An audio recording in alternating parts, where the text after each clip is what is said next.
Então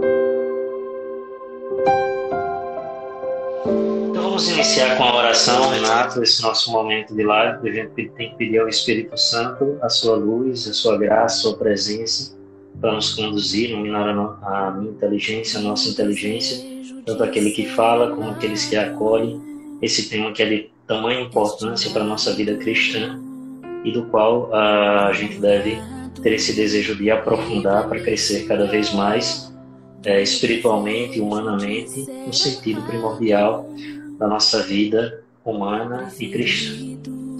Pelo sinal da Santa Cruz, livre-nos Deus nosso Senhor dos nossos inimigos, em nome do Pai, do Filho e do Espírito Santo. Amém. Vinde, Espírito Santo, enchei os corações dos vossos fiéis e acendei neles o fogo do vosso amor. Enviai o vosso Espírito e tudo será criado, e renovareis a face da terra. Oremos. Ó Deus, que instruíste os corações dos vossos fiéis com a luz do Espírito Santo, fazei que apreciemos retamente todas as coisas, segundo o mesmo Espírito, e gozemos sempre de suas consolações. Por Cristo nosso Senhor. Amém. Amém. Que o auxílio divino esteja conosco e o Santo Espírito nos ilumine nesta nossa caminhada de hoje. Em nome do Pai, do Filho e do Espírito Santo. Amém. Amém.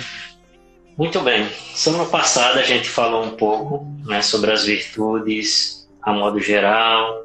A gente foi abordando ali as virtudes cardeais, a virtude no sentido filosófico, mas hoje a gente vai tratar de uma forma mais sistemática a questão das virtudes. Primeiramente, falando das virtudes a modo geral, na sua generalidade. Depois, falando da virtude cristã. Depois, dos conceitos básicos da vida virtuosa, dos atos virtuosos e hábitos de virtude. E, por último, a diferenciação de virtudes, segundo o Santo Tomás de Aquino. E depois, no final, como quinta parte, a gente vai falar sobre propriamente a virtude da prudência. Então, nessa primeira parte, ao falar sobre virtude, a gente fala, como tinha falado semana passada também, do conceito da palavra virtude. A palavra virtude vem da origem latina, que é a palavra virtus. Virtus, que tem a ver com a ação vir. Vir quer dizer, era referente à força masculina. Então, a virtude era visto daquele ponto de vista, principalmente na Grécia, lá também a Roma antiga, como se fosse a força do homem. A força do homem fosse a sua virtude. E, justamente, era como a origem das qualidades do homem. O termo já era usado na antiguidade pelos filósofos pré-socráticos, e a gente tem como exemplo de quem usava esses termos o exemplo de Homero, o escritor, que escreveu Odisseia e a Ilíada, grandes obras até hoje conhecidas, que foram retratadas também em filmes, pode ser visto aí filmes muito bons. E ali, nesses escritos, estão presentes esta imagem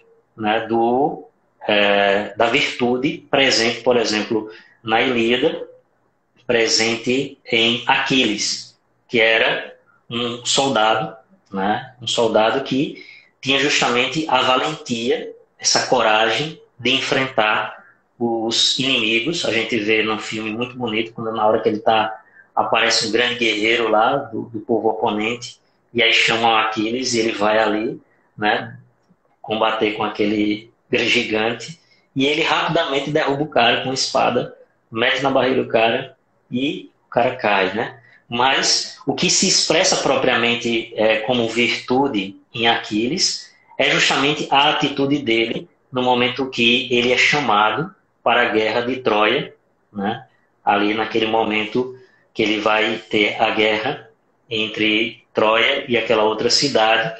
O que é que acontece? Ele tem duas realidades diante dele.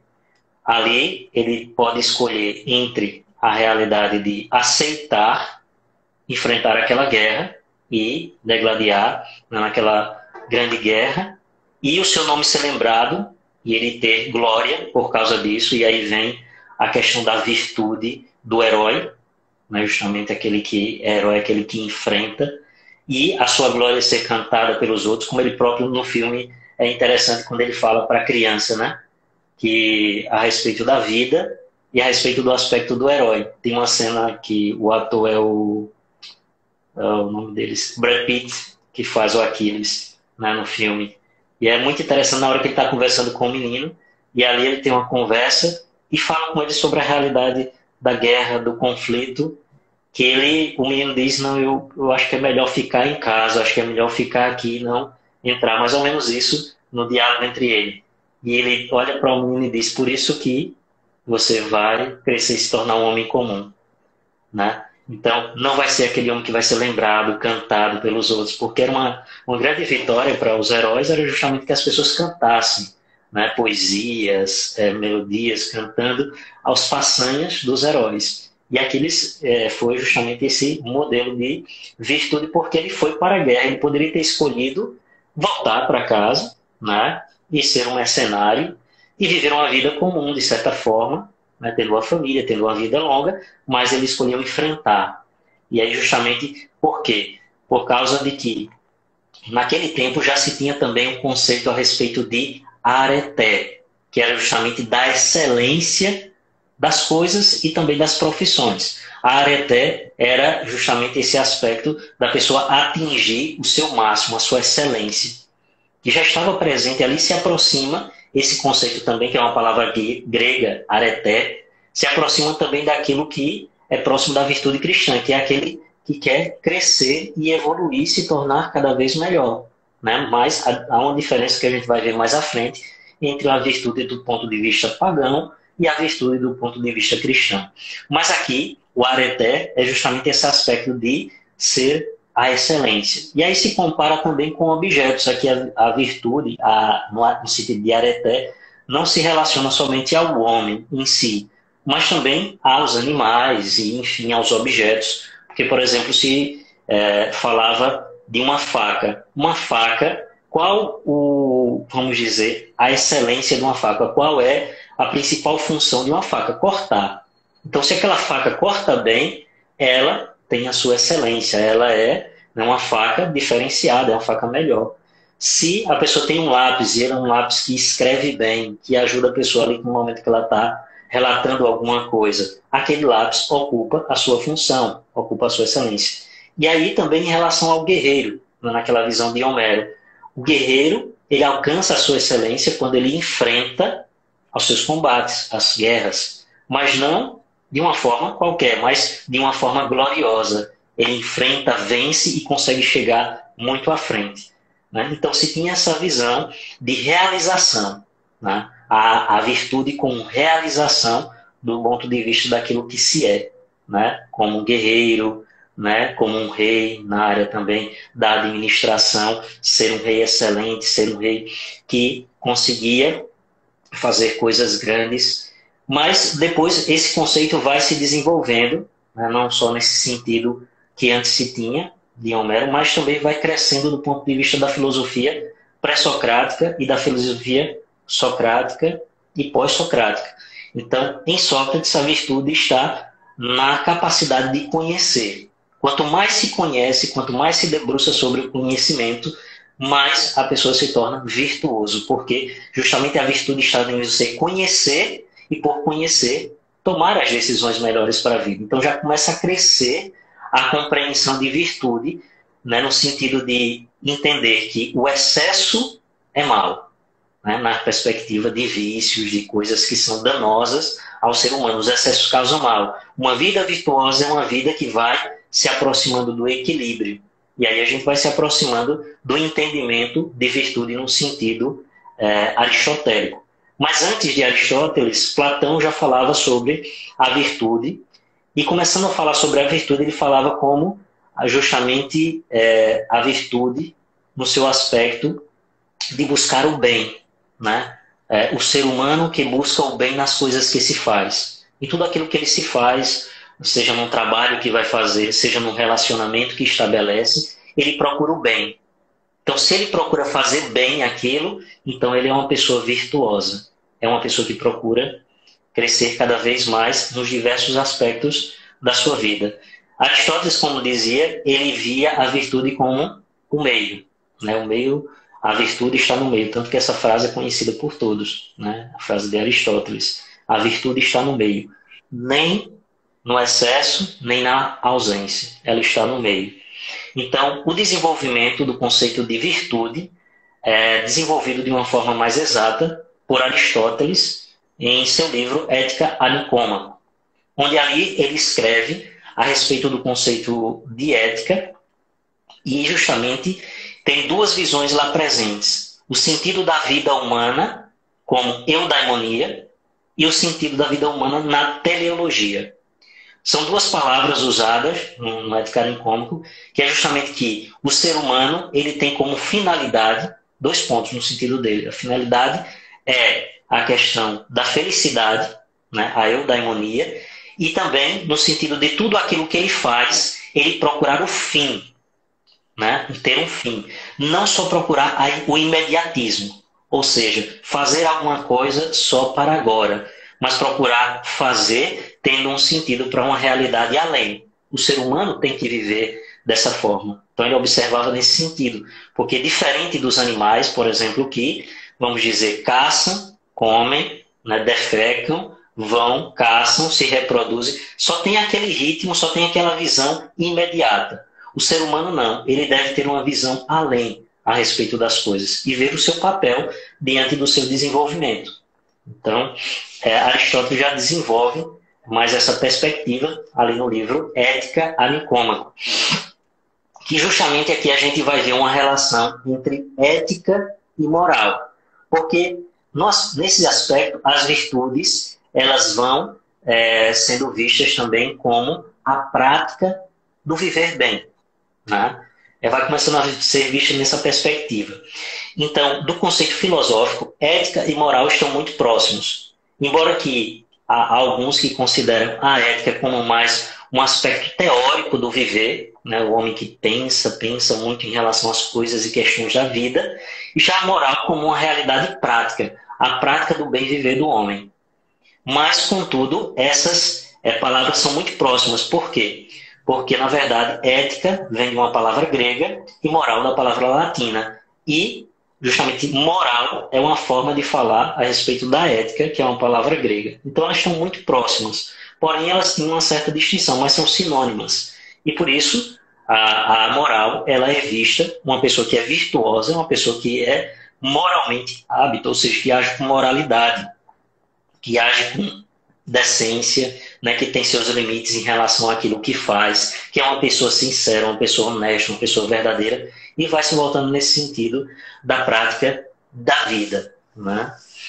E aí aparece também ali na Ética Nicômaco já as virtudes fundamentais, ou seja, as virtudes cardeais já aparecem lá como virtudes principais da vida do ser humano, né? Então, a gente vê lá a respeito da justiça, da fortaleza, temperança.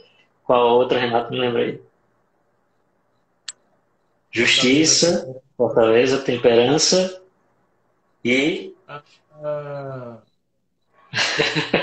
Não vou lembrar. Mas vamos lá, a gente tem as quatro virtudes, mas às vezes foge, né? Da mente os nomes de cada um. Mas vamos ver aqui. A gente tem a virtude da prudência, temperança, fortaleza, né? Justiça. Prudência, temperança, fortaleza e justiça. Desculpa, que às vezes a gente acaba confundindo aqui um pouco. Aí, Gerson, apareceu, hein? A prática do exercício, né? Muito bem, Gerson. Aí falou. O professor de filosofia está participando aí da nossa live, o Gerson, grande amigo, né? Falar aí da virtude em Aristóteles como uma prática, como foi que virtude está na prática do exercício do bem, né? Aquilo que é justamente o hábito do bem, vamos dizer assim. Então a gente vai justamente passar para o segundo ponto, que é a respeito da virtude do ponto de vista cristão. Então a gente falava do ponto de vista filosófico, a virtude como essa realidade, a virtude como esta realidade que contribui para o ser humano viver a caminho da felicidade, que o ser humano que vê além das suas realidades apenas naturais, ou seja, de práticas imediatas, como comer, como se reproduzir, só no limite, mas vê como uma realidade além aquilo que faz. E aí, no cristianismo, a gente vai ver que se pega muitos dos conceitos de filosofia e se cristianiza, né? E quem começa a fazer isso, justamente, são os padres da igreja. Porque os padres da igreja, né, os padres dos primeiros séculos, século III, já viam nos filósofos, nos escritores antigos, como que as sementes da graça de Deus, as sementes de Deus que surgiam do coração justamente daqueles homens sábios, daqueles homens que buscavam a sabedoria, que buscavam conhecimento e que desenvolviam ali justamente muitas realidades, né, belas e profundas. A gente vai ver obras belíssimas de Aristóteles, por exemplo, né? A gente vai ver de Platão também, que são trazidas para o cristianismo. Santo Agostinho pega muita coisa, né, de Platão, Santo Tomás de Aquino, muita coisa de Aristóteles, e também os escritores eclesiásticos e escritores dos primeiros séculos, que são os padres da igreja. A gente tem um exemplo de Justino, por exemplo, Justino, que era pagão, que procurava o conhecimento da verdade, né, da suma verdade, procurava o conhecimento das coisas mais elevadas, e que ele chega a perceber que aquilo que tanto ele buscava era justamente a Deus, era o sumo bem, que é falado também por Aristóteles, né? Termos usados por Platão e por Aristóteles são adaptados e acolhidos no cristianismo. A gente tem o sumo bem, o fim último, né? Como a gente falava no sentido da teleologia, né? Tele quer dizer fim, né? O estudo das coisas últimas, o motor imóvel também, né? Esse conceito de Aristóteles, que falava dessa realidade como Deus, né? Dessa realidade que é aquilo que move todas as coisas, mas que nada move ele. Então a gente vê que tem ali sementes justamente daquilo que os padres da igreja vão revelando nas suas reflexões, no seu desenvolvimento. E a respeito das virtudes também é assim, né? As virtudes, no caso do ponto de vista cristão, os padres da igreja, os escritores eclesiásticos, eles vão justamente remeter a vivência da virtude, uma vida virtuosa, a quem? A Jesus Cristo. Enquanto os filósofos viam na virtude apenas como a excelência do homem, o homem chegar à sua plenitude como ser humano, né, nas suas potências, nas suas qualidades, em tudo aquilo que ele era capaz de fazer, o cristianismo coloca como finalidade Cristo. O ser humano, o cristão, melhor dizendo, ele exerce as virtudes para se aproximar cada vez mais de Cristo. Então a virtude já é vista nessa perspectiva, associada ao Cristo. E, né, depois de todo o desenvolvimento do aspecto das virtudes, quem faz um tratado mais profundo a respeito disso, a gente tem Santo Tomás de Aquino. Tanto que ele tem um livro falado Tratado sobre as Virtudes. Né? É uma forma meio técnica, né? Eu li um pouco do livro, é meio técnico o livro. Ele também fala na Suma Teológica, né? Se eu não me engano, no livro 2 da Suma Teológica, ele também fala sobre a questão das virtudes, e ele vai falar das virtudes, como eu disse, trazendo muitos aspectos daquilo que falava Aristóteles, mas justamente trazendo o diferencial das virtudes, como eu disse, que é justamente a vida virtuosa cristã se baseia em nosso Senhor Jesus Cristo. E a gente vai ter até essa definição no catecismo. Né? No catecismo, o homem virtuoso é aquele que se caminha para se aproximar de Deus, para ser mais parecido com quem Deus é. E o próprio Jesus também nos lembra isso. Sede perfeitos como meu Pai do céu é perfeito.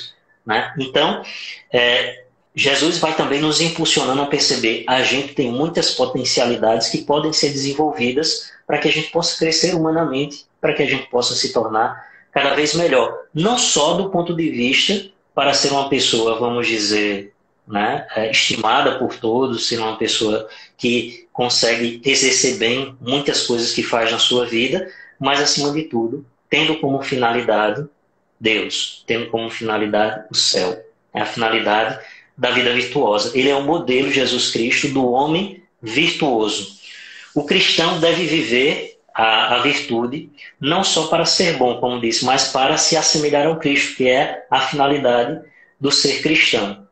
E a busca da virtude é parte constituinte do ser cristão. Ou seja, se eu quero ser cristão, se eu sou cristão, né, se eu me digo cristão e não busco uma vida virtuosa, não busco conhecer, exercitar e desenvolver as virtudes, eu não sou cristão ainda de fato. Porque eu não estou procurando transparecer Cristo, porque as virtudes, né, a gente vai falar sobre as distinções das virtudes, mas acima de tudo, o cristão ele deve ser uma pessoa virtuosa, uma pessoa que é reconhecida pelos outros como uma pessoa diferenciada. Não só, como eu disse, para ser estimado, para ser querido e reconhecido, não. Claro que é com uma finalidade muito clara, para o reino dos céus. E para que, buscando esse reino dos céus, é claro que ele pode atrair muita gente para o caminho de Deus. Porque a gente sabe, por exemplo, quando a gente encontra um professor virtuoso, né, no sentido prático, de um professor que busca o melhor dos seus alunos, que busca explorar e desenvolver, né, o que há de bom nos seus alunos, causa admiração nos demais. Então eles olham para o professor, olham para a caminhada, né, daquele professor, às vezes o professor que passou por muitas dificuldades, passou por muitas provações na vida e chegou lá, se tornou às vezes um mestre, um doutor, e que procura levar os seus alunos para esse caminho. Lógico que isso leva, né, um despertar, leva uma admiração por parte dos demais. Isso também do ponto de vista familiar, um filho, um pai, né, que procura, um pai, uma mãe, que procura ser uma pessoa virtuosa, atrai as pessoas, atrai. E justamente atrai para quem? Para aquele que ele busca viver a virtude, por quem ele busca viver a virtude. Né? Então, a gente vê que com o passar do tempo, apenas um parêntese, essa questão da virtude foi deixada de certa forma de lado. Por quê? Porque com o passar do tempo houve um desenvolvimento a respeito da perspectiva de bem, do que é bom, num ponto de vista do renascimento, do modernismo, de uma forma relativa, onde se via que a verdade não era absoluta mais, porque antes a verdade era absoluta. Antes o parâmetro era nosso Senhor, o parâmetro era Deus, era por Ele, por causa dele a gente procura justamente ter Ele como referência para desenvolver tudo aquilo que é parte do nosso discernimento e da nossa ação prática de vida. Então, se perde essa referência, se perde esse princípio, essa realidade objetiva, verdade objetiva, o que é que acontece? Tudo vira relativo, e a gente vê que foi isso que justamente aconteceu com o passar do tempo. Né? Se entrou um relativismo e começou a se relativizar o que era bom. Né? Aí é algo costume que até hoje a gente ouve as pessoas dizer: algo que é bom para você pode não ser bom para mim. E aí vira esse relativismo, que gera justamente o relativismo no sentido prático, que é da moralidade. Nós vemos que a moralidade ela está em crise hoje em dia devido a essa falta de referências em relação à verdade. Não existe mais verdade. Tudo, né, pode ser considerado verdade de um ponto de vista diferente. Né? Então a gente precisa ter muito cuidado com essa tendência, que às vezes começam a querer entrar na nossa cabeça como cristãos. A gente vê isso na escola, a gente vê isso nos relacionamentos, né? Nas diversas questões. E a gente viu isso também do ponto de vista institucional, até mesmo querer entrar nas leis. Né? Por exemplo, a gente sabe que o que é certo, o que é verdadeiro, o que é bom, também parte daquilo que é natural. Ou seja, Deus colocou dentro de nós a consciência para saber discernir o que é bom e o que é mal. Né? Mas justamente com essa perda de referência acaba relativizando tudo, como eu disse. E ao ponto de que a gente vê, por exemplo, querer passar um projeto de lei para reconhecer a questão do pluriamor, né? A questão do amor pluri dentro das casas, dentro dos lares, onde um filho pode se relacionar com a mãe, com a tia, com a avó, com o pai, sem haver nenhum tipo de proibição ou de represário, ou de achar isso errado. Né? Então a gente vê que justamente... Pode dizer, Com a Renato. árvore, com o cachorro, com o gato, com a pedra, né? Com a planta. Exatamente, isso parte do relativismo, né? Da perca de referências, da perca de uma objetividade a respeito da verdade do que é bom. A gente sabe que o sumo bem, como falava Aristóteles, é Deus, que o fim último da nossa vida, do humano, também é Deus. Mas quando a gente perde isso, a gente começa a viver alheio, sem saber para onde vai. Né? Então a gente vai falar um pouco mais sobre isso mais à frente. Mas enfim, continuando, minha disse era só um parêntese para a gente ilustrar um pouco o que está acontecendo em relação à perca das virtudes, da moralidade, desses princípios. Mas voltando a Santo Tomás de Aquino, então ele nos fala o que é propriamente a virtude, né? Porque a gente está falando, a gente viu sobre o conceito de virtude no sentido filosófico grego antigo, a gente viu também um pouco sobre aquilo que vai entrando no cristianismo de que é a virtude, mas segundo o próprio catecismo, ele nos dá uma definição muito clara do que é a virtude, que resumindo, né, no número 104, 103, 104, 1803, melhor dizendo, 1803, 1804, do catecismo, ali tem uma definição, vou fazer de uma forma resumida, que diz que a virtude é uma disposição habitual para a prática do bem e de dar o melhor de si mesmo com todas as suas forças. Então, a virtude, ela seria justamente essa disposição do hábito, né? Ou seja, de algo constante para praticar o bem. É uma decisão, uma parte da volição da pessoa que decide para fazer o bem e que não só fazer o bem no sentido de fazer o bem para o outro, no sentido de fazer o bem em uma coisa que a gente, na nossa vida religiosa, mas de viver, de colocar o máximo do que a gente puder no que a gente está fazendo, de atingir também essa excelência por causa de Deus, fazer o melhor possível. Então, aí a gente vê o desenvolvimento, né, segundo o catecismo, segundo também Santo Tomás, da virtude nesse aspecto dessa prática do bem de uma forma habitual. E aí a gente vai fazer uma distinção aqui, antes de continuar, ou melhor, eu vou deixar mais para frente, a respeito da questão do hábito e do ato, né? Porque aí são duas coisas muito próximas. E Santo Tomás de Aquino, ele faz, usando o método escolástico, no Tratado sobre as Virtudes, essa interpolação, porque o método escolástico ele parte de uma pergunta, né? Um questionamento, aí depois faz outro questionamento, questionando primeiro, e aí ele faz a conclusão, né? Ele faz essa interpolação, semelhante um pouco que a gente tem no compêndio do catecismo, que são perguntas e respostas, né? Mas, vamos ver aqui se eu... Então, passando agora para o terceiro ponto do que a gente estava falando sobre as virtudes. Eu disse que a gente ia falar no sentido das virtudes em geral, das virtudes no sentido, né, cristão, propriamente, e agora falar do conceito de virtude no sentido dos hábitos e dos atos, né? Muita coisa a gente acaba, né, esperando um pouquinho, mas vamos lá, voltando aqui.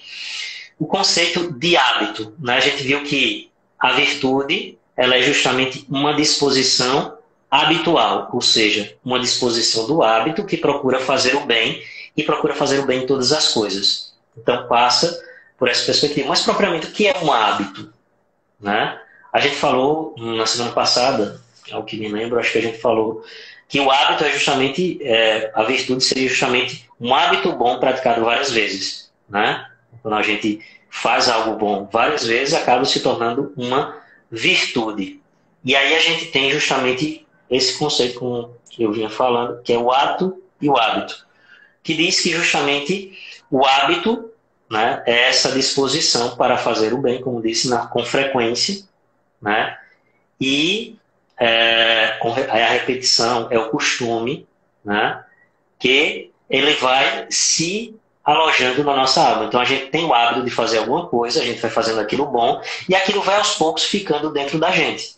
Então não só no sentido de hábito como prática constante, mas de algo que vai se alocando dentro de nós.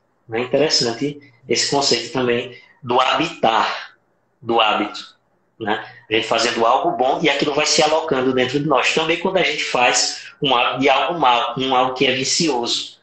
Então, é algo que vai se alojando dentro do nosso coração, dentro da nossa alma, e vai criando morada ali dentro.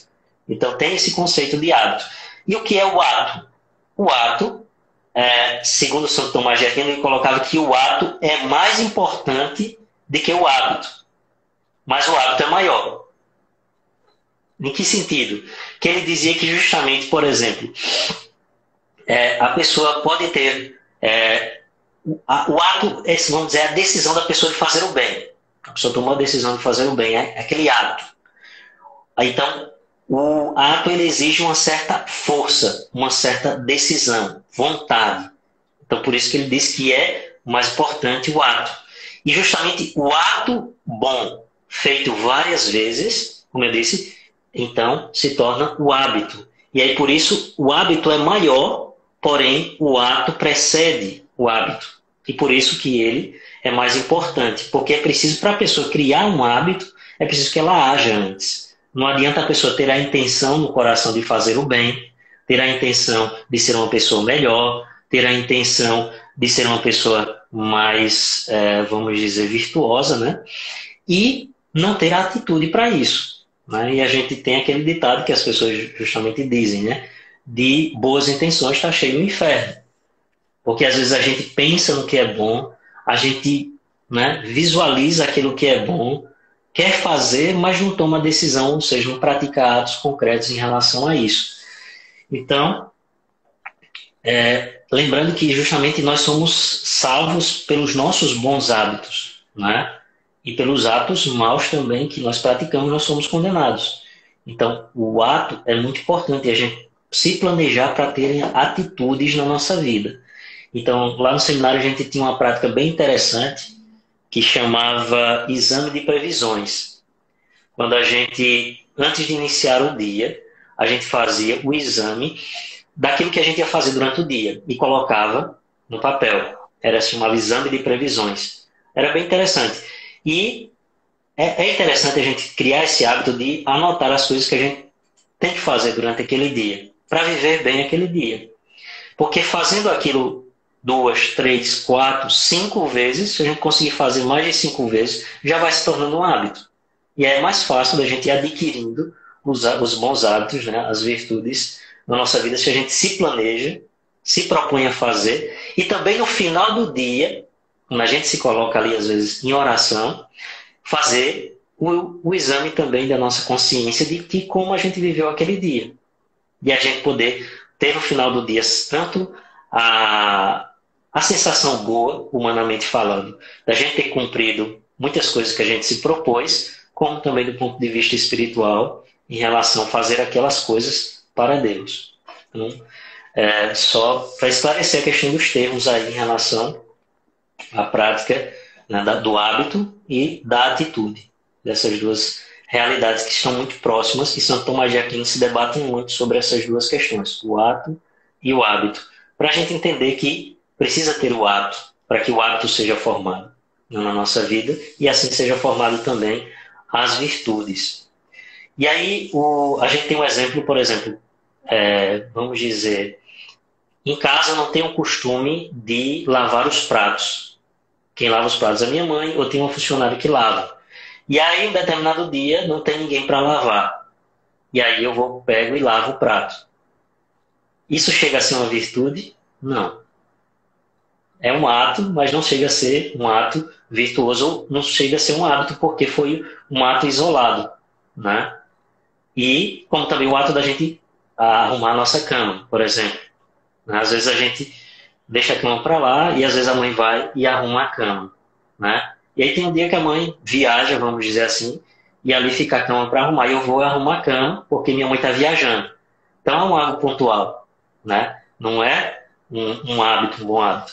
E é interessante que até tem um vídeo de um almirante da Marinha, ele falando para alguns estudantes, no YouTube tem esse vídeo, para alguns estudantes de uma universidade dos Estados Unidos. É UT, a universidade. Acho que deve ser a Universidade de Toronto. Não lembro qual é a universidade. Enfim, mas ele está falando lá para o pessoal da universidade, e ele fala em relação a coisas que mudaram a vida dele, né? E dentre elas, ele relaciona o fato de ele, na Marinha, né, lá na Marinha, ter sido obrigado a arrumar a cama dele todos os dias, né? Só que não era arrumar a cama no sentido de deixar a cama só arrumada e pronto, né? Tinha que todos os detalhes da cama estar perfeito. A ponta do lençol ter dobrada de um jeito na cabeceira da cama, né? Não podia ter dobras, tinha que estar tudo de acordo. Então, era algo que ele fazia como hábito, e que aquilo dali fazia diferença. fazia diferença para ele porque ele criava esse hábito numa atitude que sabia que precisava fazer tudo aquilo para deixar a cama toda direitinha, perfeita, e também no sentido da vida prática como soldado, né? Quando ele ia para a questão do combate e tudo mais, mas antes de chegar ao combate, é interessante que aquele pessoal que fica treinando, né, os cadetes geralmente no exército, eles exploram muito o aspecto psicológico, o aspecto prático da pessoa, né, mexe muito com as coisas da pessoa, justamente para ver se a pessoa consegue ter o equilíbrio necessário. O equilíbrio que é gerado também a partir de bons hábitos que a pessoa tem. E a disciplina, a gente sabe, no exército é muito grande. Então ajuda muito para que a pessoa consiga também, diante de outras situações, ter equilíbrio, ter autocontrole, que parte justamente desses bons hábitos. E que justamente ele cita um exemplo de uma soldado que estava num agrupamento lá no Afeganistão, e ele disse, né, que justamente aquela soldado, ela estava à frente de um pilotão, e ela tinha duas estradas na frente dela. E ela tinha que tomar um discernimento.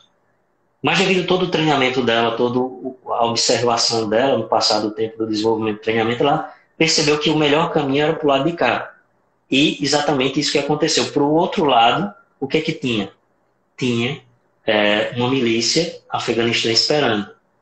E ela salvou a vida de várias pessoas que estavam ali junto com aquele pilotão. Além dos soldados, também outras pessoas que estavam ali, graças ao desenvolvimento dela em relação à área do exército. E aí ele dizia, aquela pessoa salvou não só as pessoas que estavam ali, mas ela salvou inúmeras gerações futuras que vieram daquelas pessoas que estavam ali. Né? E ele dizia justamente isso para os estudantes, para dizer, vocês podem fazer a diferença no mundo. Né? Mas para fazer a diferença, vocês precisam trilhar uma vida de bons hábitos, para que vocês possam fazer a diferença na vida de outras pessoas. E é interessante porque até mesmo na visão, né, vamos dizer, comum, civil, as pessoas veem o valor dos bons hábitos, né? O quanto isso favorece na disciplina da vontade, nas decisões da pessoa de buscar o que é bom. Né? Só para ilustrar aqui, e tem até um livro que fala sobre isso, que hoje é um best-seller, muitas pessoas conhecem, que é o livro chamado O Poder do Hábito. Né? É um livro muito conhecido, da capa amarela, que justamente vai mostrar essa relação que existe do hábito, né, em relação a, primeiro, a decisão que vem, tomo uma decisão de um caminho bom, depois eu crio um hábito, né? Ele chama gatilho, o hábito, e por último a recompensa. Ele vai fazendo essa relação. E mostrando que justamente mecanismos da pessoa conseguir ter gatilhos para gerar hábitos e também criar recompensas, para que a vida da pessoa possa fluir melhor de acordo com esse princípio. E a gente vê que a questão das virtudes, dos bons hábitos, justamente, né, de uma vida virtuosa, está sendo muito apreciado, como eu tinha falado semana passada, do ponto de vista empresarial, do ponto de vista acadêmico. Né? As pessoas estão percebendo que não dá para viver naquele relativismo que a sociedade prega, dizendo que você faça o que você quiser e você vai ser feliz, né? Durma até que hora que você quiser e sua vida vai fluir. Não é desse jeito. Né? E justamente se tenta, até mesmo do ponto de vista da paternidade e maternidade, uma perspectiva para conduzir os pais para ajudar seus filhos a desenvolver as virtudes dentro de casa. Né? E aí justamente a gente vai mais à frente falar sobre a virtude, que tem que estar muito presente nos pais, e que é a mãe das virtudes, que é a prudência. Mas antes disso, vamos dar continuidade aqui, que eu me empolguei um pouco nesse aspecto. Mas existem também a questão dos hábitos, no sentido de um hábito voluntário e um hábito involuntário também. Que é interessante a gente perceber isso. Existem hábitos que precisam da nossa decisão para acontecer, né, para criar hábitos a partir da nossa decisão, e tem hábitos que já vão se tornando, pelo fato de serem tão constantes, vão se tornando, vamos dizer, como que involuntários, mecânicos. Por exemplo, o ato de dirigir. Né? Quando a gente vai dirigir na primeira vez, né, o Renato, hoje, se ele for dirigir um carro, eu acho que ele vai ter dificuldade, por causa da questão da prática, né, da questão do hábito em relação a dirigir. Quando a gente dirige constantemente, todos os dias, o que é que acontece? Quando a gente de início vai dirigir, a gente tem dificuldade porque a gente tem que olhar para a marcha, para saber que marcha vai passar, né? Saber qual pedal vai apertar primeiro, se é da embreagem, se é do acelerador. Né? E fica aquela no começo, por quê? Porque ainda você não criou esse hábito em relação a mecanismos que você vai gerando no seu corpo, né, para ele conseguir gerir aquelas ações de forma mais fluida, de forma mais tranquila. Então, no começo, tem essa dificuldade devido à falta de hábito, né? E aí está o Renato para dizer, se ele for dirigir, ele vai sentir dificuldade de dirigir o carro, vai apagar o fogo umas 3 ou 4 vezes, porque justamente falta-lhe o hábito da direção. Mas tem hábitos, como eu disse, que requer muito o nosso esforço, parte do nosso esforço. Então, a gente tem hábitos, a maioria deles são voluntários. Pode ser que, com o passar do tempo, a gente, com um ato voluntário, ele se torne involuntário. Ou seja, uma prática que a gente faça tão fluidamente que nem sente mais. Por exemplo, pessoas que têm um hábito de, quando acorda de manhã, rezar o terço. Né? A pessoa faz sua oração e reza o terço todo dia de manhã. A pessoa vai fazer prática nesse ato várias e várias vezes, e esse ato vai se tornando, aos poucos, né, um hábito tão habitual, né, a própria palavra habitual acaba sendo a redundância de dizer um hábito, né, habitual, que a pessoa acaba nem exigindo tanto esforço, porque aquilo já é feito de uma forma tão natural, né, como faz parte do dia. Como também tem outros hábitos que a gente faz que necessariamente não são parte da nossa vontade, da nossa decisão. Por exemplo, o hábito de comer 3 vezes ao dia. A gente se acostuma a comer 3 vezes ao dia, né? E ali o nosso corpo sente fome e a gente come.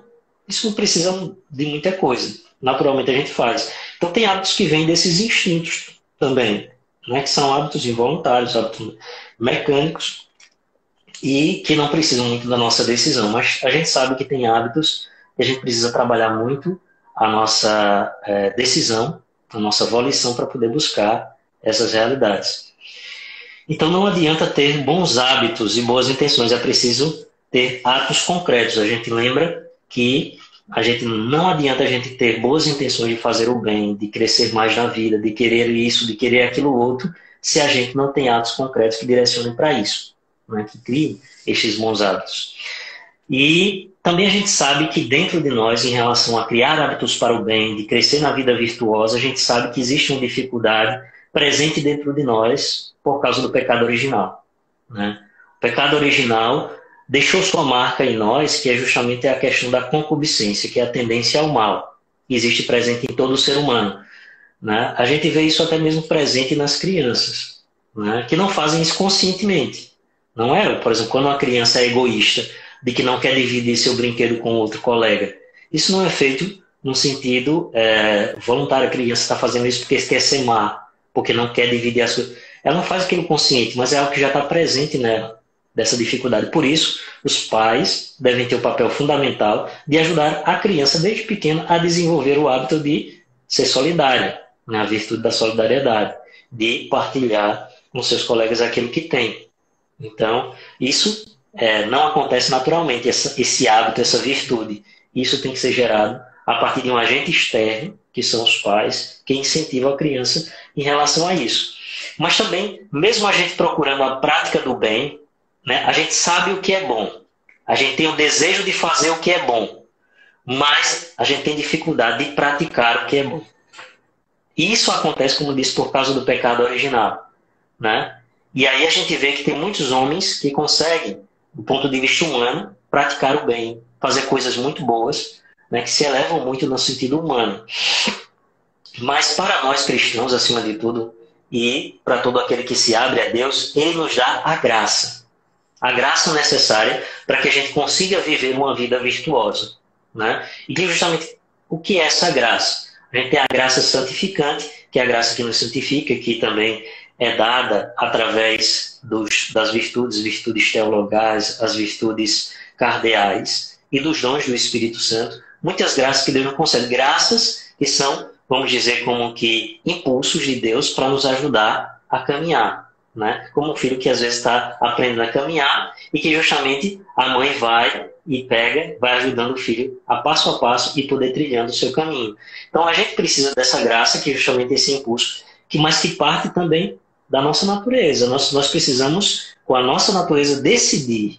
E Deus nos vai dando a graça para que possa ir conduzindo a nossa caminhada.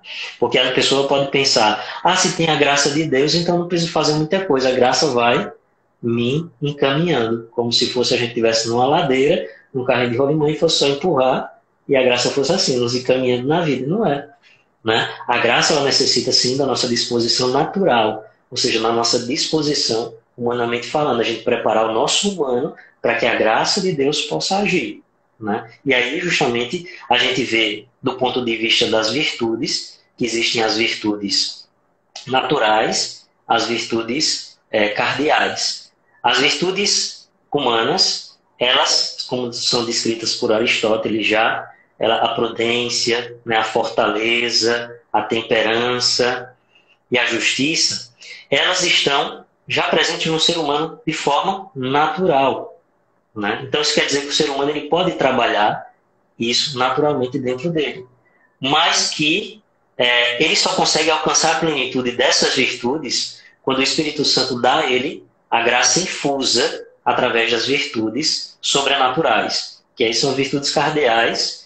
Elas são justamente sobrenaturais, elas vêm da parte de Deus, né? Eu tinha falado sobre isso no encontro passado, mas de forma, eu acho que um pouco assim, voada, a respeito de justamente essa realidade, que é as virtudes sobrenaturais e virtudes humanas, né?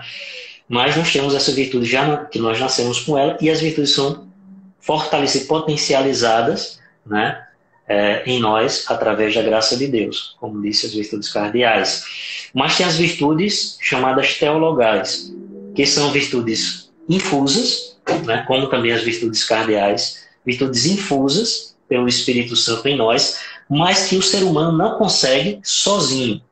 Enquanto as virtudes humanas ele consegue desenvolver sozinho, até um certo limite, as virtudes teologais ele não consegue adquirir sozinho, porque vem diretamente de Deus e tem como finalidade a Deus.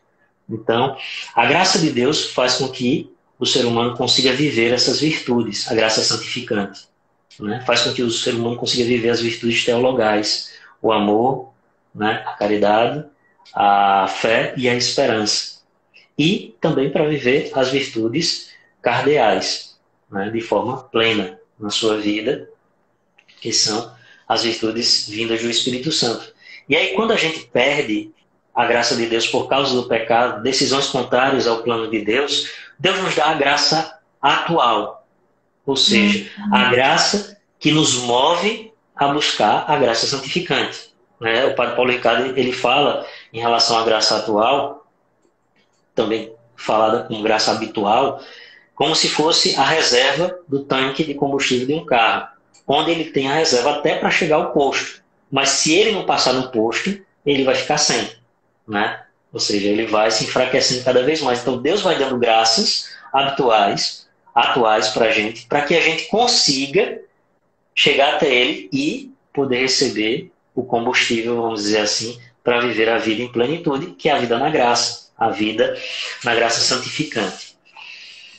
Vamos ver aqui onde nós estamos, nosso conteúdo, ver se a gente consegue dar uma resumida aqui, para a gente já introduzir a parte da virtude da prudência. Então, para finalizar aqui, a respeito das virtudes, né, eu acho que ficou claro essa questão de virtudes infusas, que são as virtudes teologais, né, que vêm de Deus, que também as virtudes cardeais são virtudes também infusas, né, em nós. Virtudes morais infusas, são as cardeais, virtudes morais infusas, que o Espírito Santo gera no homem. E a relação também é interessante, né? Aquela relação entre ato, hábito e a graça divina. Nessa relação. O ato, né, que eu busco praticar o bem, busco ir no caminho do bem, e crio esse hábito, crio o bom hábito, coisas boas para a minha vida, e a graça de Deus vai me ajudando a crescer cada vez mais nesses bons hábitos que são as virtudes. Mas para finalizar, existem 5 tipos de virtudes. As virtudes teologais, virtudes cardeais, como vocês sabem, virtudes teologais e cardeais, virtudes intelectuais, morais e sociais, né? Ou fraternas. Então, são destrinchamentos das virtudes que Santo Tomás de Aquino descreve, tanto no tratado, principalmente no tratado que ele aprofunda mais, tratado sobre as virtudes, como também ele toca um pouco nesse assunto na Suma Teológica. As virtudes teologais são aquelas que nos dispõe para Deus, né? Nos direciona diretamente para Deus, como objeto e finalidade da vida. As virtudes intelectuais, elas tendem o homem para a verdade. E aí já está presente as virtudes intelectuais, prudência, a arte, a sabedoria, a ciência e o intelecto. São virtudes, né, intelectuais presentes no ser humano que o movem para a verdade. Então, isso aí é presente naturalmente no homem. As virtudes morais. Morais são justamente nesse aspecto do homem para o bem. As virtudes morais, elas vão aperfeiçoando o homem para direcioná-lo para o bem. Através da sua razão, o homem percebe que ele precisa buscar um bem e ele procura, assim, viver segundo esse bem. E aí as virtudes morais são inúmeras. Tem a virtude da justiça, da temperança, da paciência, né? E tantas outras que a gente pode nem numerar, que são tantas.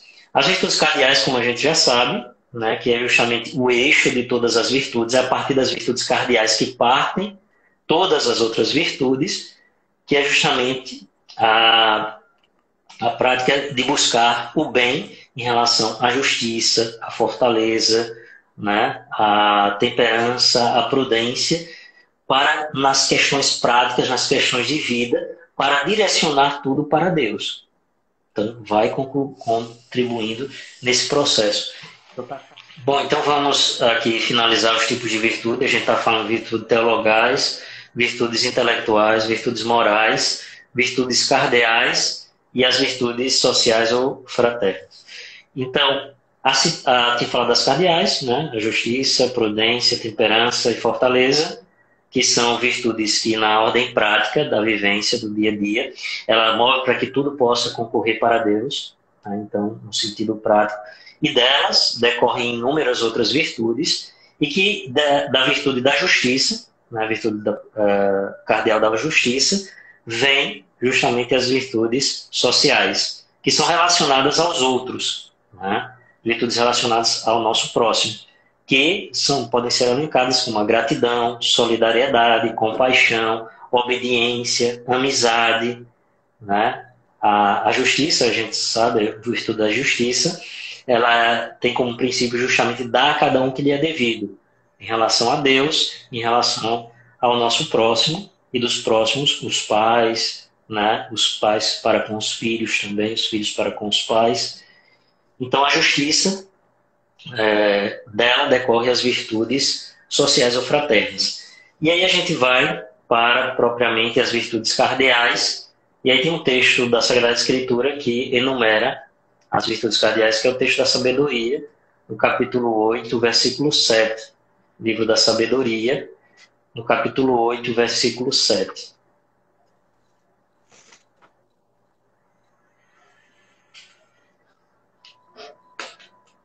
E se alguém ama a justiça, saiba que são frutos da sabedoria as virtudes. Ela ensina a temperança e a prudência, a justiça e a fortaleza, que são os bens mais úteis da vida. Então a gente vê que estão elencadas aí, né, as 4 virtudes cardeais, que provém justamente da sabedoria, né? Coloca da sabedoria, que é justamente você, através da sua razão, conhecer o bem e procurar fazer o bem, né? Então parte desse princípio. Para falar sobre a virtude da prudência, que é a primeira das virtudes cardeais, e é considerada, como a gente vai ver aqui no texto do Catecismo, como a mãe das virtudes, o Catecismo no número 1806, 1806. No 1805, fala sobre as virtudes cardeais, de modo geral. Aquilo que a gente falou no encontro passado, as virtudes cardeais são como que dobradiças ou eixos, onde todas as outras virtudes elas circulam, se movimentam. Então é preciso que tenha as virtudes cardeais que a gente procure ter, exercer, né, as virtudes cardeais, pedir ao Espírito Santo que fortaleça ela em nós, para que as demais virtudes possam crescer a partir delas. E no 1806, a prudência fala o seguinte, o catecismo: é a virtude que dispõe a razão prática a discernir em qualquer circunstância nosso verdadeiro bem e a escolher os meios adequados para realizá-lo. O homem sagaz discerne os seus passos, sede prudente e sóbrios para vos entregardes às orações.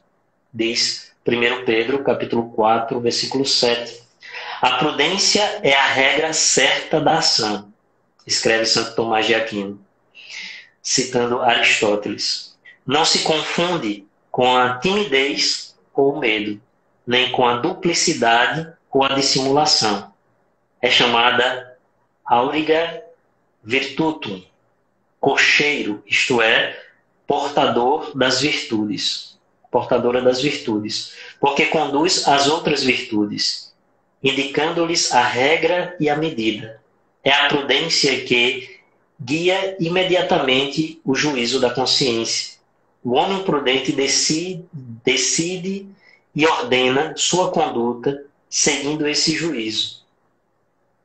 Graças a esta virtude, aplicamos sem erro os princípios morais aos casos particulares e superamos as dúvidas sobre o bem a praticar e o mal a evitar. É importante a gente lembrar também isso, que a virtude, do ponto de vista natural, é a busca pelo bem, né? A gente falava sobre isso. E dentro de nós existe justamente essa lei natural que diz para procurar o bem e evitar o mal. Deus coloca essa realidade dentro de nós. E a virtude da prudência, ela é a chave para as outras virtudes, ela é a mãe de todas as virtudes, porque ela justamente vai ajudando a discernir em viver cada uma das virtudes, em exercer cada uma das virtudes de um ponto certo, né? Não adianta a pessoa ter as outras virtudes e não ter a prudência, porque não há o discernimento, a capacidade de refletir para fazer a escolha certa.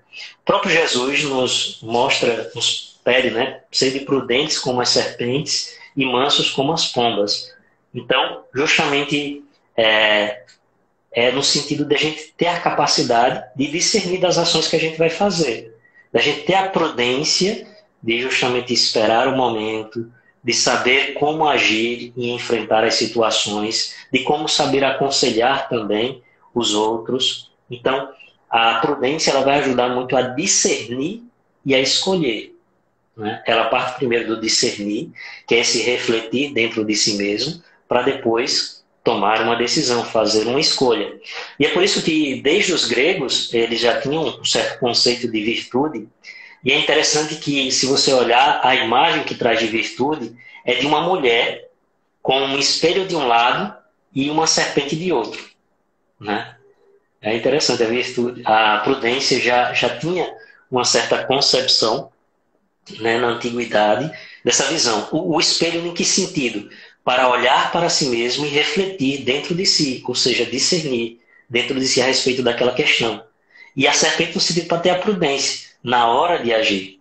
Mas, como disse bem o texto do catecismo, a prudência ela não pode ser confundida com o medo, com a covardia, nem com a dissimulação.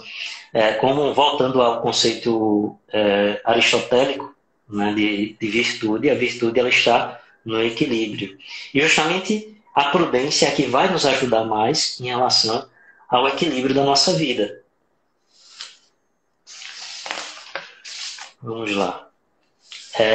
Justamente o dom do conselho e discernimento, ela age segundo os critérios que ultrapassam o seu entendimento, né? No sentido de que, quando a gente vai aconselhar, quando a gente vai discernir sobre decisões que a gente vai tomar, a gente não toma só como um princípio a nós mesmos. Isso é importante dizer. Na virtude da prudência, eu tomo como princípio pensar em Deus, o que Deus quer em relação àquilo que está acontecendo.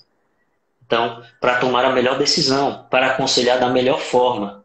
E por isso, por exemplo, uma pessoa prudente é uma pessoa que sabe direcionar espiritualmente sua vida e que sabe também direcionar outros para esse caminho, né? Então, é uma virtude fundamental e que a gente sabe que está carente hoje em dia, né? A virtude da prudência, a capacidade de direcionar a vida no caminho do bem, principalmente do sumo bem, que é o próprio Deus, e de buscar aconselhar outros em relação a isso.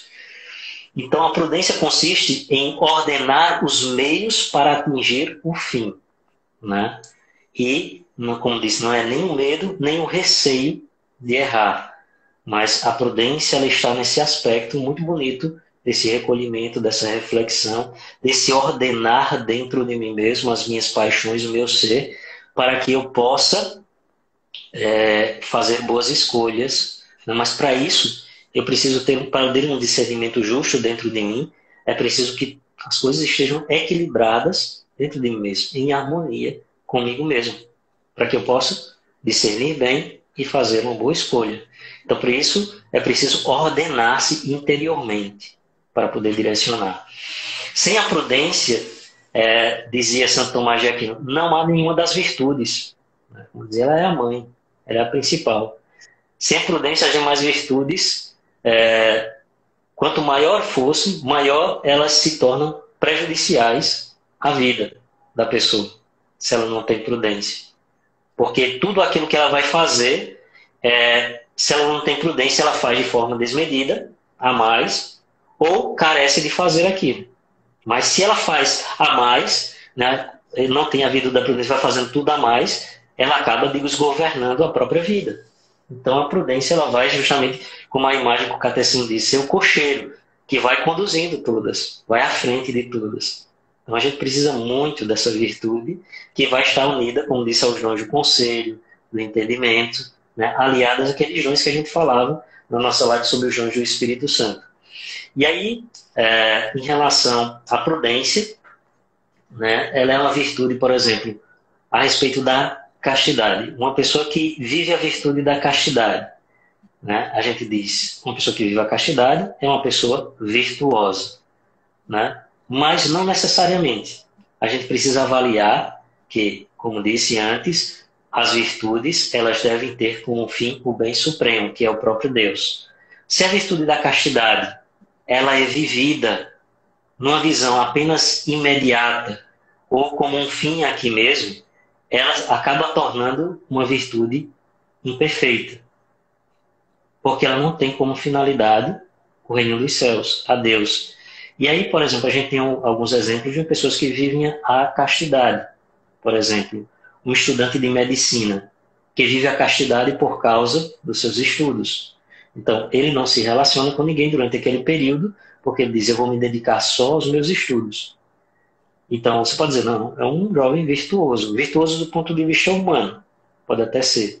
Mas do ponto de vista das virtudes cardeais, não se alia, porque a castidade ela está aliada à virtude. A gente lembra da castidade aliada à temperança, né?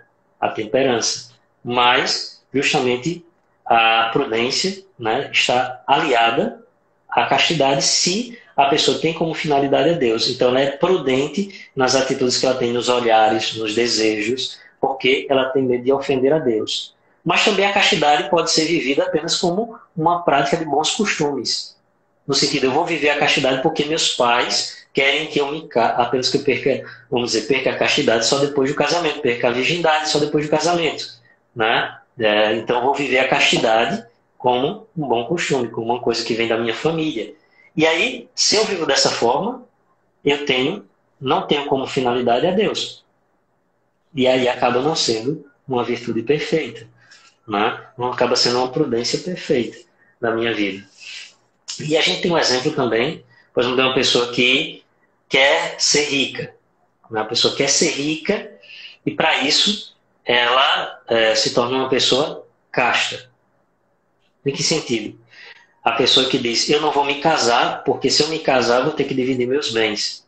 Então, eu quero enriquecer, eu quero ter dinheiro para viver bem a minha vida, para curtir, para aproveitar, né, o dinheiro que eu tenho. Então, eu não vou casar com ninguém, eu vou ter mulher para não ter problema. Não vou ter relação para não engravidar e não correr o risco de ter que dividir meus bens e a pensão com os filhos. Então a pessoa vive aí a castidade, né? Mas de uma forma imperfeita, porque ela está visando apenas o enriquecimento de uma coisa que é para essa vida. Então as virtudes, ela tem, principalmente as cardeais, elas têm como, lembrando sempre, essa finalidade, o céu, a Deus. Tem que ter essa finalidade. Não pode ser apenas práticas de boas maneiras, né? Práticas apenas de bons costumes, mas ela precisa ser algo mais. Porque, por exemplo, quando algumas pessoas vêm até mesmo procurar o atendimento, a orientação espiritual, Geralmente as pessoas relatam situações práticas da vida, né, no convívio com seus familiares, no convívio com amigos, no relacionamento, e que justamente elas querem aprender a lidar com aquelas questões, né?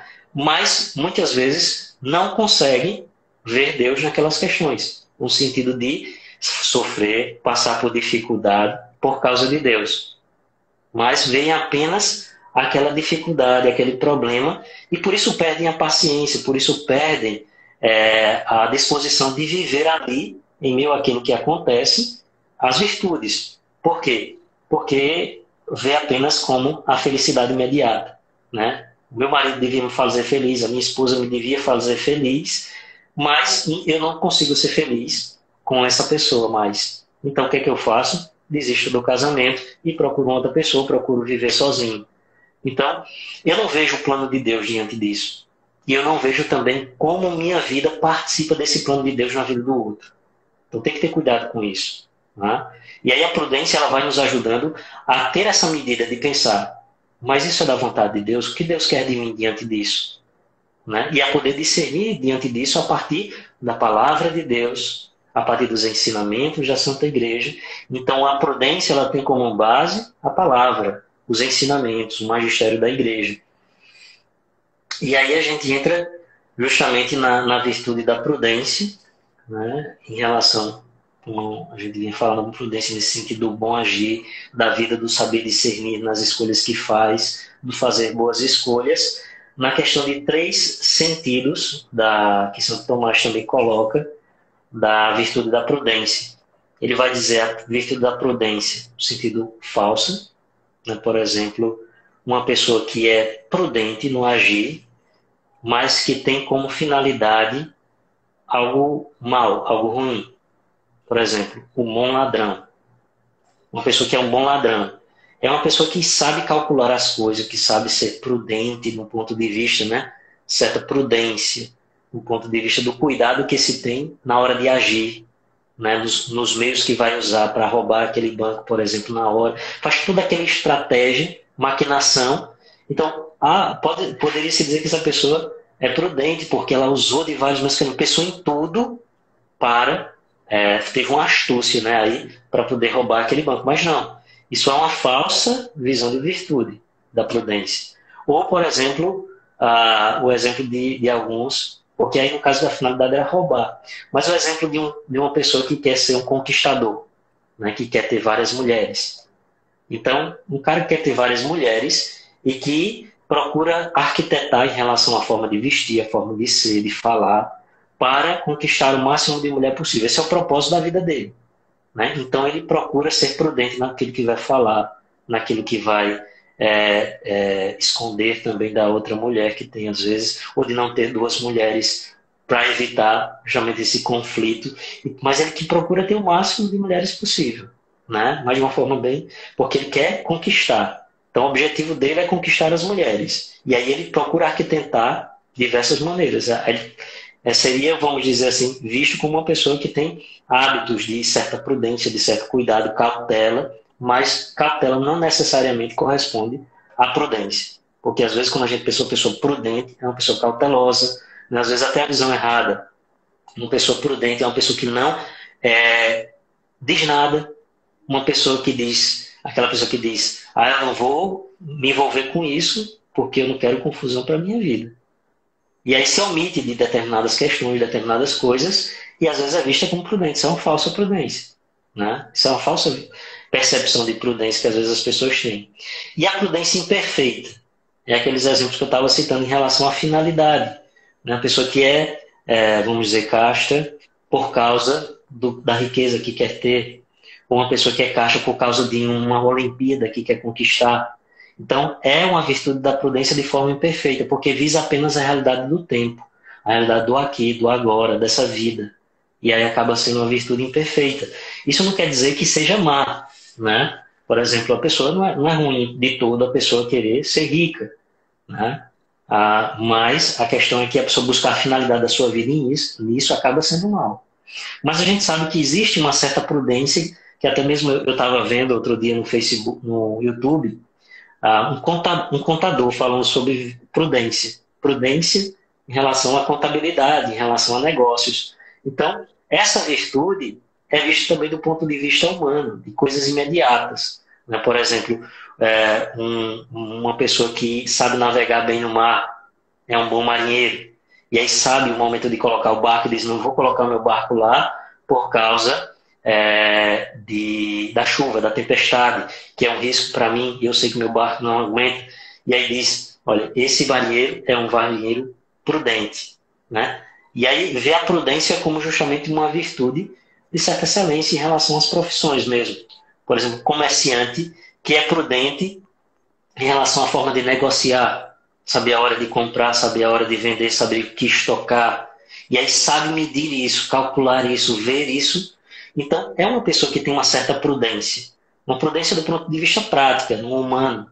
Né? Como a gente falava, até Aristóteles cita a prudência do ponto de vista humano. Mas são de formas imperfeitas. Né? A gente pode ter o exemplo de alguns políticos prudentes, vamos dizer assim, poderiam ser poucos, do político que diz, eu não vou roubar, porque eu sei que muitos que roubam, né, entram aí na Lava Jato, entram numa questão ou outra, e acabam justamente sendo presos, acabam perdendo as coisas. Então, aí aquele político procura ser uma pessoa prudente nas suas ações, nas suas escolhas, nos relacionamentos que tem, e então pode ser visto como um político prudente, uma pessoa virtuosa desse ponto de vista. Mas é uma virtude, como disse, imperfeita. Né? E a virtude perfeita da prudência? Aí justamente quando a pessoa tem como finalidade a Deus. Age prudentemente nas suas escolhas, nos seus discernimentos, na forma que aconselha, na forma de julgar, na forma de deliberar sobre alguma coisa, e a pessoa pensa em Deus, em realmente o que Deus quer em relação àquilo, como aquilo vai levar aquelas pessoas para Deus, como aquilo vai ajudar aquelas pessoas a levar o seu coração para Deus. Então, aí a pessoa tem como finalidade a Deus. Logo, a virtude da prudência é exercida aí de uma forma correta, de uma forma plena. A gente pode elencar aqui a prudência em relação ao pai, que não só educa seu filho no sentido da prudência prática para o amanhã, né? No sentido do filho, educa ele para fazer as escolhas, porque a sabedoria de um pai não está em ele prender o filho. Muitas vezes os pais pensam que prendendo os filhos em casa vai evitar da filha engravidar, vai evitar do filho engravidar outra pessoa, do filho ter acidente, ter envolvimento com droga, que é deixar ele dentro de casa, fechado, e controlar tudo o que ele fizer. Alguns pais pensam que é isso. Né? Mas o pai prudente, o pai sábio, o pai virtuoso, qual é? É aquele que ajuda seu filho a fazer as escolhas, mostra para ele o que é bom e também mostra as consequências do que é mal na vida. Né? Então, o pai é um pai virtuoso aí que vai ajudar o filho a fazer boas escolhas, ter um discernimento bom na sua vida e fazer boas escolhas. E aconselhar outros jovens também em relação a isso, porque ele vê o que é bom e também sabe discernir o que é mal e não escolher por isso. Né? E aí ele exerce essa virtude da prudência do ponto de vista humano e ainda imperfeito. Mas quando ele visa essa prudência nas escolhas, no discernimento, pensando no que Deus quer, como eu disse, tendo como finalidade a Deus, ele exerce a virtude cardeal da prudência de forma excelente.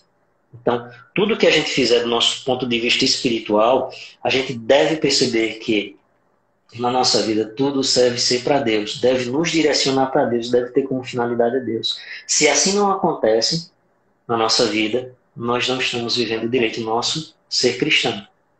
Né?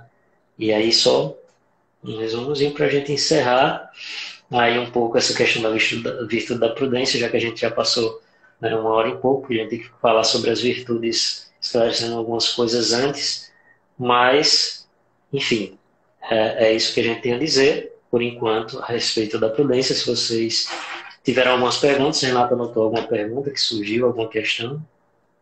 Sim, sim. Teve uma pergunta no início da live, né, na anterior. Foi, deixa eu só pegar aqui. O Juan, eu acho que ele não voltou, não vi não ele entrando aí, mas ele tinha perguntado se todos os seminaristas estudam tudo sobre São Tomás de Aquino no seminário. Não, na verdade, né, São Tomás, como ele é o pai da teologia, vamos dizer assim, um grande teólogo, desenvolveu muito a questão da teologia a partir da Suma Teológica, Então, muitas coisas que a gente sabe sobre teologia, sobre moral também, né? A gente sabe a partir de Santo Tomás de Aquino. Porque o homem, graças a Deus, destrinchou muitas coisas. E aí, quando a gente vai se debruçar sobre os estudos, a gente acaba chegando sempre nele, né? Mas no seminário, não necessariamente que tem esse voltar muito para Santo Tomás. Antigamente, tinha uma questão de uma prática muito voltada para um método chamado escolástico, que é o método de Santo Tomás, que era essa questão da forma de tese, antítese e síntese. Nessa questão da pergunta, uma contraposição e depois a resposta. Então, tinha muito isso nos manuais de teologia. Mas, com o passar do tempo, foi, né, tornando-se cada vez mais fluida a teologia e partiu sobre métodos diferentes. E aí a gente acabou, né, no seminário não tem tanto essa questão, mas tem um aspecto muito positivo do método escolástico que ajuda muito a ver esses dois pontos, né, o ponto de um lado e outro contraponto, para poder fazer uma síntese. Era bom que se a gente pudesse, né, seguir na nossa vida sempre esse critério para poder nos ajudar nos nossos discernimentos, até numa vida mais prudente, né? Para a nossa vida ser mais prudente, a gente precisa ter esse critério. Porque a gente vê, Renato, hoje em dia que existe muito, por causa do relativismo moderno, nessa prática de só acreditar naquilo que for provado cientificamente e também de, por outro lado, não acreditar muito em outra versão, outro lado. A gente já sabe das coisas, vamos dizer assim. Às vezes sabe porque nossos pais disseram, porque culturalmente se fala sobre aquilo, e a gente não se abria a ouvir um outro ponto, e entender um outro lado. E aí se cresceu muito essa visão chamada visão unilateral, de só ver as coisas numa perspectiva só, né? E é justamente hoje a nossa sociedade, boa parte da nossa sociedade, ela só vê as coisas a partir de um prisma, né? E quando às vezes num aspecto religioso, num aspecto filosófico e até mesmo científico, a gente mostra algum contraponto, existe um preconceito muito grande, né? Então essa visão de você poder ter uma base, poder ter um fundamento e poder ter uma contraposição para poder gerar uma síntese é muito positivo no processo educacional e também no processo do crescimento humano, né? Então a gente deve ser capaz de ser contrariado algumas vezes para ver um outro ponto e ser capaz de ouvir isso, né? Eu acho que é uma questão interessante. Eu creio que muitas pessoas, nem no ponto de vista da ciência, não acreditam muito, não. É mais do que eu acho e ponto, né? Não é nem cultural, nem de criação, nem científico, nem religioso, nada. É o que eu É quero o e não achismo, né? vou... eu acho. É o Então, eu achismo. acho. E tem crescido muito, né, nesse tempo, né? Todo mundo é cientista, todo mundo é padre, todo mundo é professor, todo mundo é psicólogo, né? Então, é complicado. Exatamente. Pelo fato também da gente ter o acesso, né, ao pai dos burros agora é o Google, né? Quando a gente vai buscar sempre que a gente tem dúvida, que a gente tem dificuldade, vai lá no Google, pesquisa, já descobre uma doença, já descobre um tratamento para aquela doença, né? A mãe diz que está com dor de cabeça, está com dor aqui, e não sei onde, não sei o que, a pessoa vai e pesquisa, só você está com isso, isso e isso. Para o tratamento você tem que usar isso, isso, né? As pessoas acabam também assim. A gente vê isso muito na parte da juventude, que tem muito acesso a tecnologias, informações, né? De quando, às vezes, um idoso ou alguém mais velho vai falar sobre alguma coisa, a pessoa diz, isso aí é coisa do passado, isso aí não existe não. Eu já fiz a pesquisa aqui, já sei que isso é assim, assim, assado. Então, desprova totalmente aquele valor daquilo que o outro fala, né, ali. E, por sua vez, às vezes aquela informação é só para dizer o outro que sabe, e muitas vezes não usa nem para a própria vida. Naquelas informações, são chamadas informações obsoletas que se perdem. Né? Tem Tem mais uma alguma questão? pergunta da Mariane. Como podemos descobrir o dom da prudência em nossa vida? No caso, a virtude da prudência, né? Então, Isso. a virtude da prudência, na verdade, como disse, ela parte desse princípio, até mesmo do dom da ciência, do entendimento, do conselho, né? Daqueles dons do Espírito Santo, que é justamente a capacidade, nossa capacidade racional de buscar o que é bem, buscar o que é bom. Então, racionalmente, a gente vai, e também naturalmente, procurando a verdade, procurando o que é bom, e aí a gente vai desenvolvendo a virtude da prudência, que é justamente essa capacidade de poder pensar antes de falar, né? Pensar um pouco mais, refletir, não só refletir no sentido de um refletir para guardar para mim mesmo, mas um refletir para pensar, no que Deus quer de mim diante daquela situação, e como eu posso agir para contribuir em relação àquela situação, aquele fato, aquela opinião que eu vou dar. Então a prudência parte justamente dessa clareza da razão para buscar o bem, para também conduzir os outros ao bem, né? Nesse sentido de agir, do discernir e do agir. Então a gente descobre a prudência em nós quando a gente tem essa capacidade de controlar o que a gente vai falar, e não tudo aquilo que a gente vai falar já logo colocar para fora, né? Como muita gente não pensa antes de falar, vai falando, quando pensa que não ofendeu alguém, machucou uma outra pessoa, aí depois diz, eita, meu Deus, e agora? Né? Então, se a pessoa tivesse a capacidade da prudência, ela teria se contido em relação ao seu impulso, ordenado-se interiormente para falar aquilo que não segundo a sua paixão, não segundo o seu impulso da ira, mas segundo um discernimento justo que ela teve dentro de si mesma, a partir da luz do Espírito Santo, a partir das Sagradas Escrituras e a partir da razão também, da razão prática, da razão iluminada pelo Espírito Santo. Então, a prudência parte muito dessa atitude interior. Por isso que é interessante a imagem do espelho em relação à mulher, do espelho e da serpente. Eu acho que é algo que ilustra bem a questão da prudência, né? Esse olhar para dentro de si mesmo, refletir consigo para depois agir, né? É uma coisa que tem que ser bem trabalhada mesmo, né? Principalmente nas situações de pressão, né? Que a gente sofre. Então, digamos, sei lá, uma discussão, um desentendimento, ou alguma coisa que nos coloque pressão naquele momento para tomar uma decisão, né?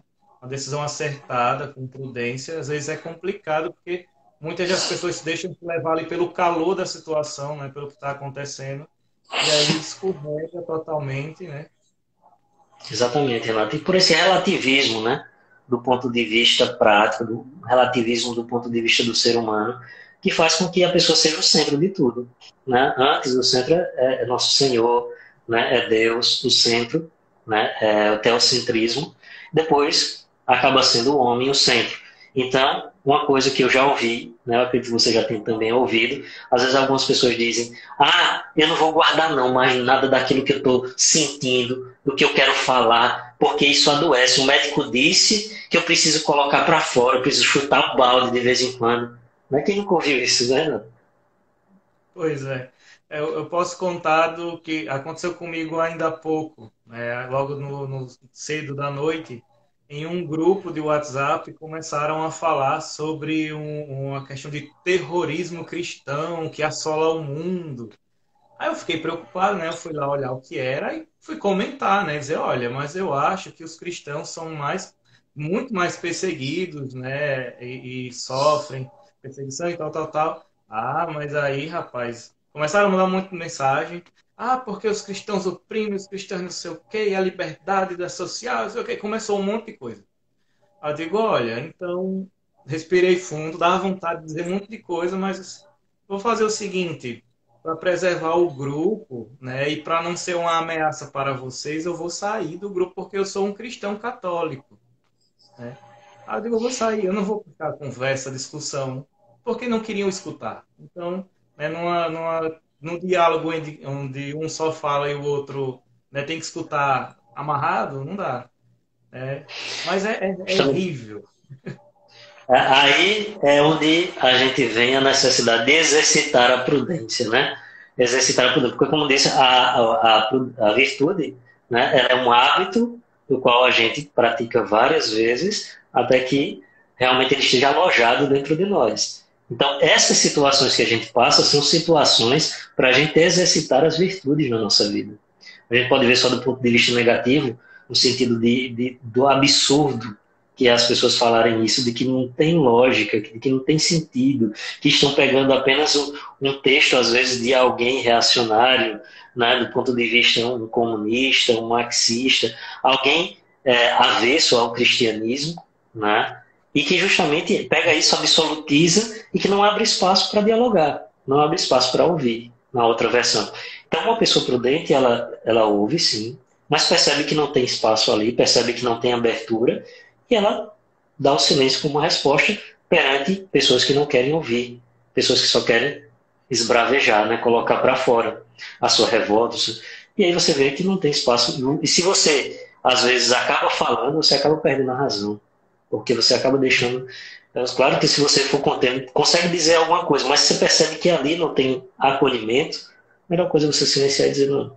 Depois, quando vocês acalmarem o ânimo, a gente pode conversar com mais calma, mas um momento não. Não tem Pois sentido. é. E são aquelas discussões vazias em que se você coloca um ponto, aí você vai falar daquele ponto, mas aí já colocaram 10 outros pontos e eles não ficam fixos na coisa para discutir. E aí é complicado, não dá Exato, para falar com pessoas assim, não. com certeza. Padre, Porque a questão. Diga, não, diga pode não. falar. Não, Então, pode porque a falar. questão da finalidade daquilo que a pessoa está colocando, né? A gente tem que ver qual a finalidade disso. Por que a pessoa está buscando isso? Por exemplo, quando você vai dialogar com um protestante daqueles fundamentalistas, que aí eles vêm logo perguntando as imagens. Ah, vocês adoram imagem, aquela coisa toda. Aí depois vai dizendo, e o Papa, e não sei o quê. Aí você tenta, a princípio, explicar, orientar, dizer, olha, não é bem assim, tal, não sei o quê. Aí vai tentando explicar da melhor forma possível, com paciência, mas a pessoa começa a ficar fazendo questionamentos, questionamentos, questionamentos. Então, realmente, a busca daquela pessoa não é por entender aquilo e por dar clareza à sua razão, para poder compreender porque o outro crê daquela forma, porque o outro caminha daquela forma. Não. É só questionar o outro para deixar o outro em dúvida, para puxar o outro para o outro lado, para a religião dele, para a seita dele, né? Então, tem isso. Aí, por exemplo, quando tem um grupo do WhatsApp com esse que você estava, que parte para essa discussão, o que é que acontece ali? Ali o propósito não é ouvir, procurar o que é verdadeiro, procurar o que é certo, procurar o que é sensato. Não. A preocupação é justamente agredir os cristãos. A preocupação é mostrar que os cristãos, na verdade, são agressores, mas que eles acabam querendo agredir os cristãos. Né? É justamente isso. Eles ficam como aquilo. Quem dizia isso, acho que não sei se era Gramsci. Teve um autor, na verdade, foi um autor cristão. Ele dizia: eles acusam você daquilo que eles fazem, né, para que você se sinta culpado daquilo que eles fazem. Então é justamente o que eles querem gerar. Né? E aí, justamente quando eles falam, por exemplo, contra a família tradicional, e aí para quê? Para gerar em você uma culpa pelo fato de você ter uma família tradicional. Porque tem uma família que quer ser pai, ali quer ser pai, o esposo ali quer ser esposo, a mãe quer ser mãe, o filho, o pai impõe ao filho que ele seja filho ali. Então isso é uma repressão, isso é um absurdo. Como pode, num tempo que a gente está vivendo, uma família ser dessa forma? Né? E aí qual o conceito de família que se tem? Qual a finalidade da família? Não se tem. Não, isso não importa. O que importa é aquela palavrinha que eles dizem tanto, ser feliz. Mas o que é ser feliz, afinal? Enfim, mas é por aí, né, Renato? As questões. O Rafael está perguntando aqui para o senhor sobre o discernimento. Nós podemos usar os sentimentos para discernir algo sobre a vida? Então, as pessoas têm um hábito de dizer assim: escolha segundo o seu coração. Nós já ouviu essa expressão, né? Escolha segundo o seu coração, porque se o coração diz, né, você pode ir. Mas, na verdade, a gente não deve discernir segundo os sentimentos e emoções. O que deve ajudar no nosso discernimento é a razão. A razão. Então, é o intelecto que ajuda a gente no discernimento. Os sentimentos, eles são muito fluidos, passageiros, oscilantes, né? Por exemplo, vai que um exemplo aqui, viu? Vai que um esposo, né, conhece uma jovem, começa a conversar com ela, e aí sente que está apaixonado por aquela mulher. Tem uma família, tem 2 filhos, tem uma esposa que ama muito ele, mas se apaixonou por aquela jovem. O coração dele diz que ele deve escolher por ela. Mas, e a razão, o que é que diz? Então, se ele usa do discernimento, ele leva aquele sentimento que ele está tendo, aquela emoção que está tendo, para a sua razão, para discernir a decisão que vai tomar. E aí ele age com prudência, porque ele vai discernir, para tomar uma decisão adequada segundo os planos de Deus. Quando Deus escolheu aquele homem para se casar com aquela mulher, quando eles decidiram se casar perante Deus, ele tinha uma decisão, um propósito, né? Então, um propósito para aquele casal, um propósito para aquela família. Deus tinha um propósito que vai muito além de que um sentimento, um impulso passageiro. Mas o que a gente sabe, que muitas pessoas dizem, é isso. Decida segundo o seu coração. Se seu coração diz isso, vá, né? E aí, por exemplo, pode acontecer também com um sacerdote, com um padre. Às vezes o padre se apaixonar por uma mulher, por uma jovem, enfim. E aí dizer, não estou apaixonado, é a mulher da minha vida, a pessoa da minha vida, e vai deixar tudo por causa daquela pessoa. E aí não pensa todas as consequências, não pensa na vontade de Deus em relação a ele, qual o plano de Deus para a minha vida, qual o plano de Deus para aquela pessoa. Tá certo tomar essa decisão. Então tem que primeiro ter essa atitude de discernimento, né? Discernir segundo as Sagradas Escrituras, segundo a palavra de Deus. Segundo também, se eu não estou conseguindo discernir bem para ser prudente na decisão que eu vou tomar, o que é que eu faço para me pedir o conselho de alguém, de uma pessoa que tem mais caminhada, de uma pessoa que demonstre uma certa atitude de procurar em tudo fazer a vontade de Deus. Então procuro o conselho dessa pessoa se eu estou com dificuldade em relação a isso. Mas nunca tomar decisão por causa de uma paixão, por causa de um impulso, por causa de um sentimento. Sentimentos enganam a gente. Acho que respondeu, né? Sim, sim. A Claudiene Faria está perguntando, teria algum site onde podemos encontrar sobre esse assunto, né, mais sobre este assunto? Sim, sim. Posso pegar depois alguns sites, né? Tem a Leteia que fala, tem o site do Padre Paulo Ricardo também. O Padre Paulo Ricardo fala sobre a prudência, fala também sobre as virtudes bastante, né? E pode encontrar também a Comunidade Shalom tem um livro também que fala sobre as virtudes e o caminho de vida cristã, né? Se eu não me engano é isso, não, deixa eu verificar que eu tenho anotado aqui. Muito interessante o livro, Virtudes e o caminho de imitação de Cristo, e o caminho da imitação de Cristo. Então, sites de algumas comunidades tratam sobre a questão das virtudes. A gente tem também aí alguns vídeos na internet também falando, né, bons sacerdotes, o Padre Guido, né, que fala na TV Aparecida, se não me engano, no século XXI.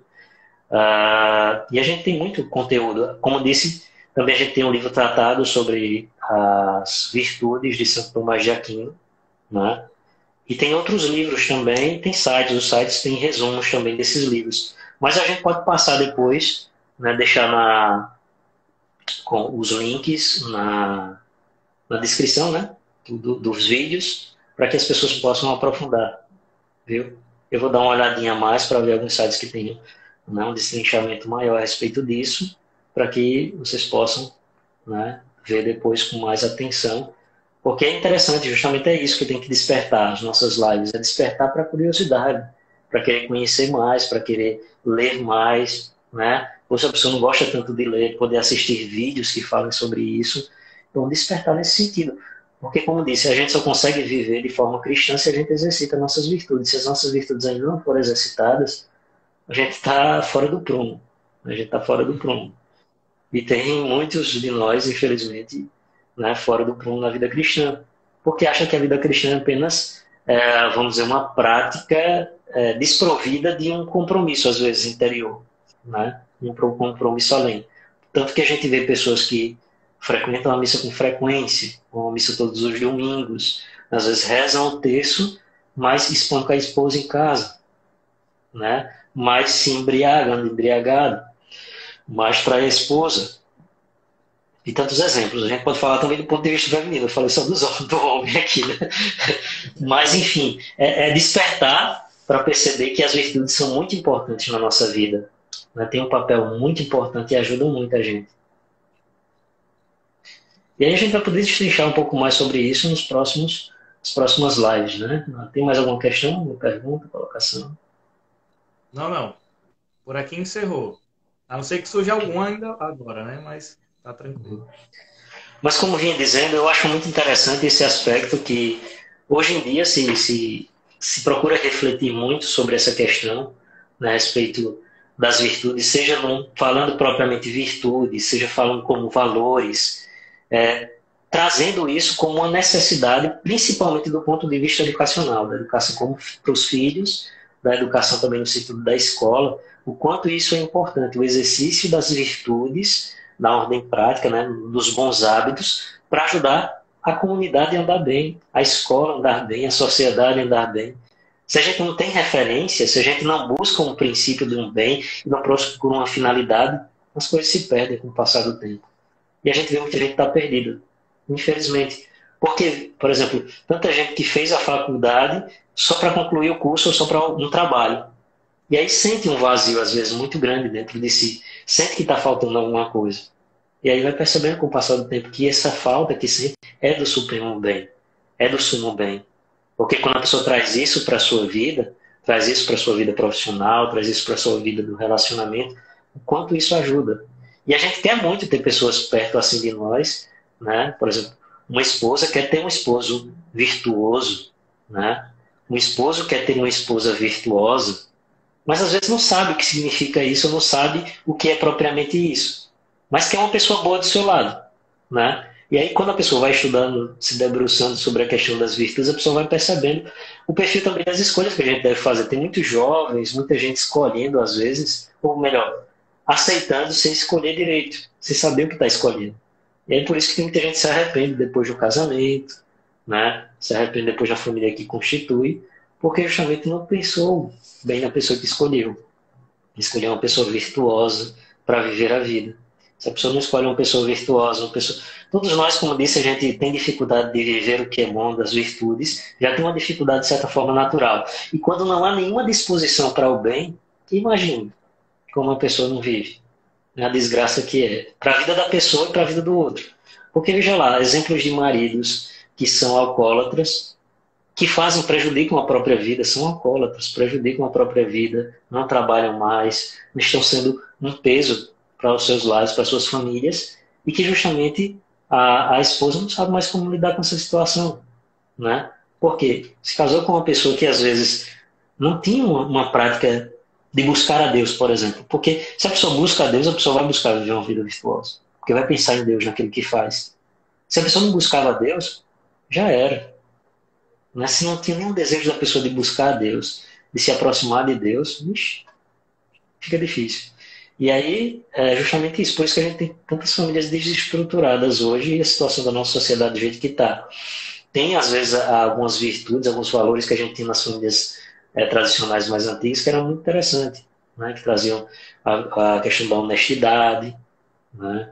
A questão, o que mais? Por exemplo, da castidade também, do ponto de vista prático, né? São valores que iam sendo agregados às famílias devido a valores de ordem, no sentido de ordem, e com o passar do tempo se perdeu, por causa, como disse, da questão do relativismo, né? De relativizar tudo, de relativizar a família, as práticas, e acabar tendo tanto prejuízo.